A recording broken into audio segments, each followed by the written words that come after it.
Stampers, and welcome to Laura's Stamp Pad. Today I'm going to show you a little bit about my Big Shot and a couple of the dies that you can use with that.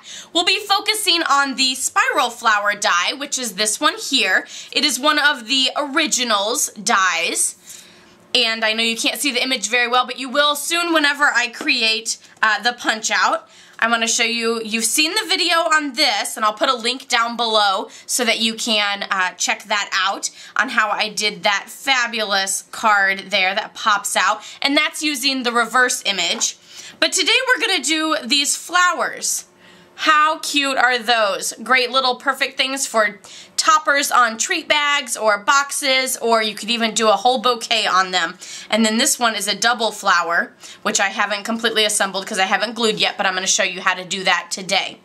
So let's get started. We're going to start with a piece of cardstock measuring 4 by 4 1/4, and that just fits perfectly onto this die. I'm using Pool Party cardstock. And then let's bring in the Big Shot. I love my Big Shot. If something were to happen to it, which so far it's held up amazingly, but if something were to happen to it, I would probably overnight the next one to me because I love it and just can't live without it. I also have my clear plates here. You can see they're somewhat new because you can still see through them, but they do have a few little lines in them. So we're just going to make our sandwich here. And I have one of the plates on top, one on bottom, and our cardstock on top. We're just going to crank it through here. And if it makes any pops and cracks, that's okay. It's supposed to do that. You're not breaking it. It's perfectly fine. So now you can see that we have our spiral flower. And you can see the reverse image here as well. So here's the reverse image that I used for the pop-up card. So don't throw that away. You can still do something with it. And then here is the actual flower die.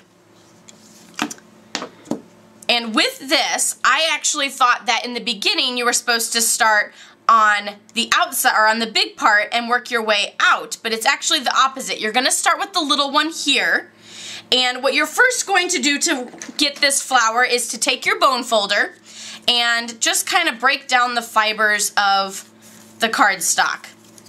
Just break those down by kind of curling it, and you'll notice that your flower starts to already curl for you, which is great because that kind of gets the motivation going towards the spiral of your flower. Just keep going all the way to the middle, and just kind of rough up those edges a little bit and break the fibers down of that cardstock. So you can see that it's already starting to curl a little bit for you. Then what you're going to want to do is you're going to want to take this very last scallop and fold him back. So I folded him back, and now I'm going to curl forward. So with him folded back, I'm going to start curling forward. The reason for that is because it gives a great center to your flower. Rather than looking like the flower just spirals all the way to the center, this kind of makes the center look a little bit more full, and it doesn't just look like it's just a circle going all the way to the center. It looks like more of a full flower. Now what I'm doing here is I'm just curling all the way around. I'm just circling it all together. I don't know how well you can see that. So just keep going all the way till you get to the end. And once you get all the way to the end, you'll see that this is actually going to be your bottom little flat piece that the flower is going to sit on, and that's that very last scallop. So now you have this super tight little flower here, and what I'm going to do is I'm actually just going to throw this down and kind of let it uncurl a little bit, because if you want a really tight flower, you can leave it like that. If you want a loose flower, then you just kind of unravel it a little bit and rough it up a little bit. So you can see like that. Then you're going to take your hot glue gun, and I just brought in my silicone mat just for a little protection on my paper there. And what I'm going to do is I'm going to put a glob on that last dot there. And then I'm just going to set all of my curls on top of it. And press down so it can cool. And there you have your little spiral flower. Now if you want, you can always add a little bit of glue to some of these outside ones if you want it to be a little bit tighter, or you can leave it like that. And then of course if you want to pull your petals out a little bit more so that your flower looks like it's a little bit more opened up, you can do that, or you can leave it nice and full and straight up and down like a tight little flower there. Another option that you can do to kind of flatten out your petals is take one of your clear blocks and press down on it. So here's one of my clear blocks, and I'm just going to set it on top, and I'm just going to press. And that just kind of flattens out your petals a little bit, kind of makes the flower open up a little bit. I don't know if you can tell the difference now that I've flattened it out or not. And there's your little flower. How simple was that? Here's a few more. There's a little melon mambo one that I did, and I added a pearl down into the center. This one I added one of our little facets down in the center so it gives it a little bit of shine. Then this one I did with the two colors. When you go to do two colors, what you'll do is you'll do the exact same thing. You'll lay the two on top of each other. You'll fold those two pieces back.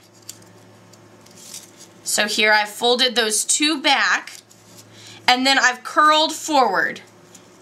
And I curled them both at the same time together. And then now we'll just take some hot glue on that last dot, add a little dot of hot glue there, and hot glue the two dots together. Then add a little hot glue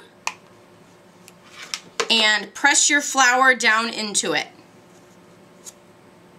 Hold for a few seconds while it cools.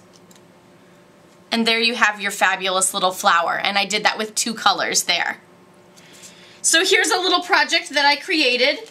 This was actually created with the old in colors that actually just retired this past June. So you can see that those colors are no longer available, but you can still see the concept of the cute little treat bag there, which was done with our Tag-A-Bag treat bags, which are chevron there.